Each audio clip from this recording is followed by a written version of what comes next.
All right. Well, obviously, congratulations to UCLA. They came in here with a great plan. I think Deshaun's doing a great job. Coach Bieniemy, the OC, doing a lot of really good things. And Garbers, the quarterback, came into the game hot, hurt us with his feet and his arm. So we're obviously disappointed. That was a tremendous missed opportunity for us. A game that we had every opportunity to win. Even when we got back down, we clawed back in it. Chance at the end, and didn't make the plays that you need to make. So credit to them. I'm sure you guys have lots of questions. I'm happy to answer them all. Why have things seemed so difficult for your offense globally, but also today within the red zone and even in the first half? What do you think is leading to these struggles? I think they did a good job early on of coming out and just all out maxing. Like they were literally bringing four guys in the B gaps and bringing the free safety behind. And some of the mechanisms we have to handle that are the screen game and our gapping it up, maxing it up, and trying to throw the ball down the field. Eventually we got to one with Nayor where he hit them down the field and got them a little bit out of that. But they took the ball. They went on a long drive. We went 3 and out. They went on another long drive. And we had seen that against Rutgers. We had seen that, that's kind of how they play early on in the first half. Rutgers only had 3 possessions. We were able to hit the big play, make it a 7-0 game. But I think in general, in the passing game, when it came to third down and converting third downs, they were just all out zero blitzing us, and we weren't answering it the way that you need to. And once we finished the game like 9 of 17 on third down. I can't tell you in the first half. At one point, it was like 1 for a lot. So we struggled. Made the adjustment in the second. We made the adjustment early. We got it, kind of finally taken care of in the second half, and we're able to stay on the field more. And then, down in the red zone, the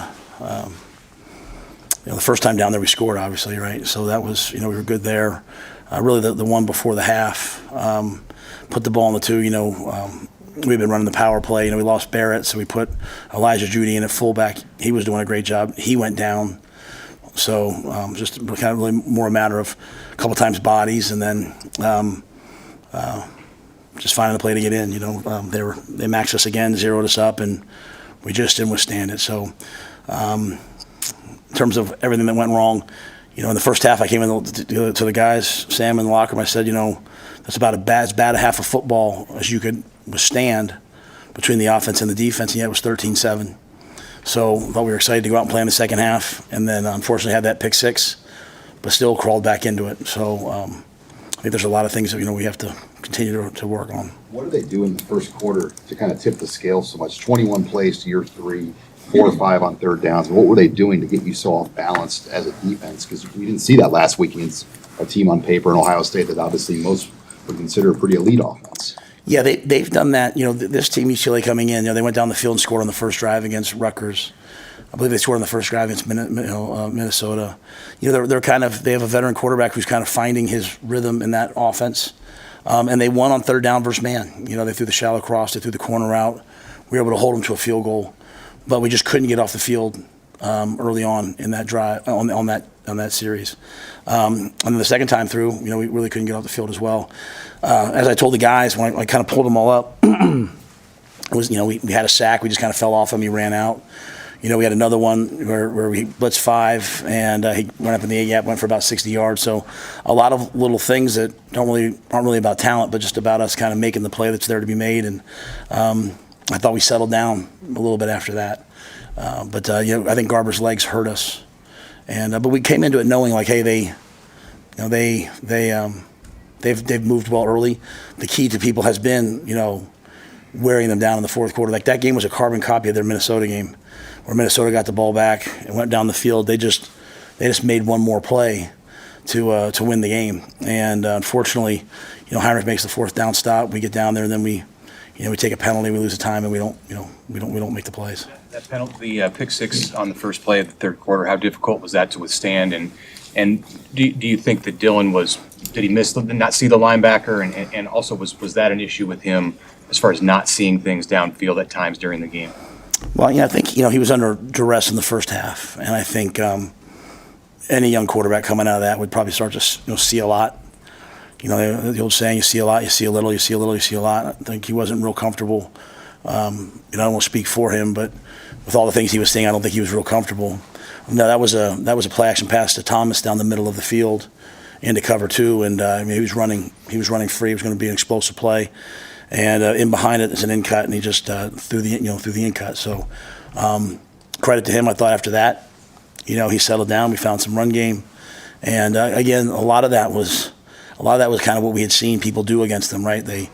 They withstand the early storm from UCLA and their script, and then you kind of make the plays to get back in the game. Unfortunately, that pick six and really the missed opportunity down the red zone on the first time that hurt us and set it apart. On that last touchdown drive, I know it was a little hectic with Dylan getting hurt and whatnot, but were you okay with the pace, or did you want your offense to kind of pick up the pace? Yeah, you know, my philosophy has been in those situations, like you're in a 2-for-1 situation, so you want to score before the 2 minute. So at 4:38, I know everyone was kind of upset. The crowd was, you know, I think at one point, try to get everyone to calm down. I understand why, but we knew, you know, we had 2 timeouts, we had the 2-minute conversion, we wanted to get in the right plays. Again, you know, some of those things. Ramir Johnson went down, Elijah Judy went down, the quarterback went down. So trying to get the right people in the game to run some of those red zone plays, you know, was a little bit difficult. And then with what they do, right? You know, you're getting up there and it's either cover 2 or zero blitz, so you're kind of having to check some things. So, but in the end, you know, it worked, right? We scored the touchdown. We scored it with 3:20 left. We stopped them. They punted the ball back to us, and we had 2:30, and we had a chance to go down and score. And in this league, you know, if you have the ball at the end with a chance to go score and tie or win a game, that's Big Ten football. And you know, we just didn't make the plays once we crossed the 50. You have to make, and obviously that penalty was big. Did Dylan decide on his own to go back in the game there for a second, or did you guys clear him to go back in and then? Well, yeah. I mean, the doctors cleared those guys, right? So I think, you know, once the doctor said he was cleared, I mean, I just saw him running in. I wasn't part of anything saying, hey, let's get Dylan in here.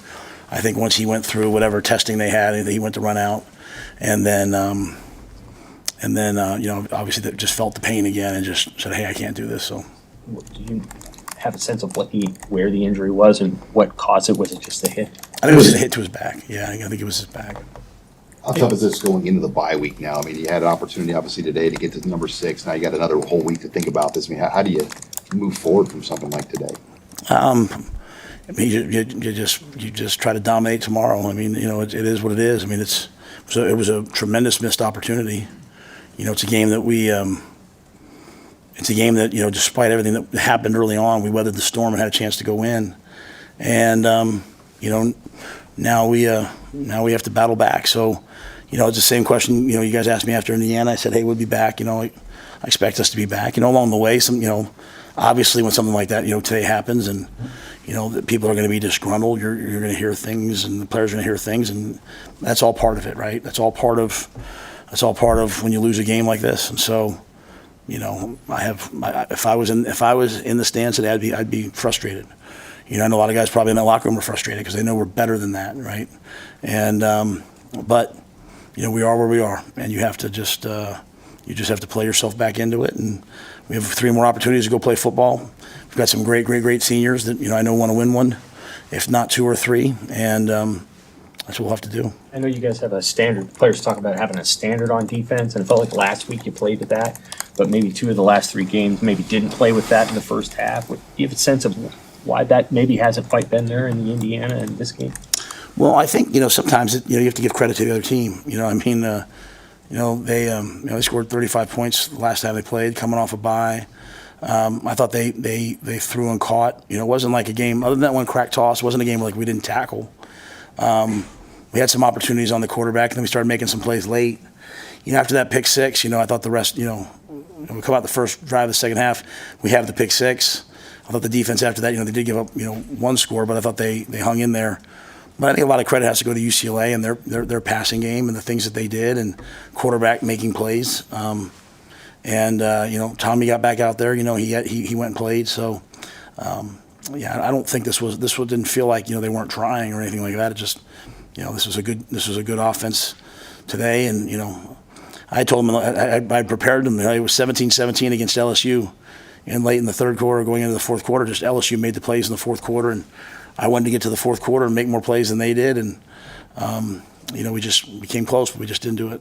And, after last week, we talked championship mindset and what have you, and no matter how ready they were to play today, how much did that first quarter kind of suck the life out of you? Because it was tough to get into a flow when you eventually did get the ball. Yeah, you know, that I just don't want to say that because I don't sound like I'm making an excuse. Like just the blocks, the plays, like they just weren't good enough. You know, like we just didn't do enough good plays. Like when a guy made a play, like Jacory made that amazing catch, right? Nayor makes that amazing catch. Thought Dante had some good runs. All of a sudden, now that leads to points. When you don't do those things, you know, you're not going to score. And so, you know. I thought you know, credit to UCLA, they made some more plays than we did, and I don't want to make any excuses about, hey, we didn't have the ball or anything like that. You know, at the end of the day, we had our opportunities, and you know, even, you know, going down to the very end of the 2 minute, you know, we didn't quite execute, you know, getting out of bounds and lining up correctly. I mean, it's hard to win the Big Ten if you're not going to line up correctly in 2 minutes, you know. So, and it's not just about that one play. There's lots of plays. You go back through the day, so you know. All you can do, if you're me and our players, is just go back to work and just keep grinding and try to get a little bit better at it. You mentioned getting to the fourth quarter and making more plays. What kind of thought do you give about the way that you've started games the last 3 times out? Obviously, the defense played well last week at the start, but you know, tentative offensively the last couple. And even in Indiana, it hasn't been, you know, coming out with your hair on fire at the beginning of the games. Do you see correlation there? Yeah, I think a lot of that, you know, again, goes back to third down. You know, the football coach in me wants to say one thing, but I never want to come across as an excuse. You know, you're playing these teams coming off byes, and they're doing different things against you, right? They've studied you for 2 weeks, and they've studied themselves, and they're coming out and they're throwing something new at you. And I think, you know, you get a series in, you kind of settle everyone down. But, you know, we have, I mean, this wasn't good enough. You have to play better than this. You have to come out and you have to make plays, and you can't ease your way into it, you know. You know, Jacory made a couple of big plays that you know really allowed us to move the ball down the field. But yeah, we've got to do more early. But with that being said, you know, we've crawled our way back into it. But there's a lot of areas, obviously, Mitch, that need to be better to have a chance to win these games. Given that, you know, Dylan seemed hurt, you know, now you do get a bye week. How much energy do you put into getting him right? But simultaneously, now you got to think about another quarterback behind Heinrich. Do you know off the top of your head who that person? Oh yeah, Danny. I mean, if something would have happened tonight, Danny would have gone in there and played. You know, we get 4 quarterbacks ready. You know, Danny and Jalen, they're always ready to go. And you know, for a really difficult situation to be thrust into, you know, Heinrich, you know, he made enough plays to have a chance. Now, you know, they were in cover 2 and not rushing. So when we held up in the rush, he was able to push the ball down the field. But yeah, no, I think Danny, you know, if Danny's called upon, we expect Danny to go play well. All right, Thank you. Guys.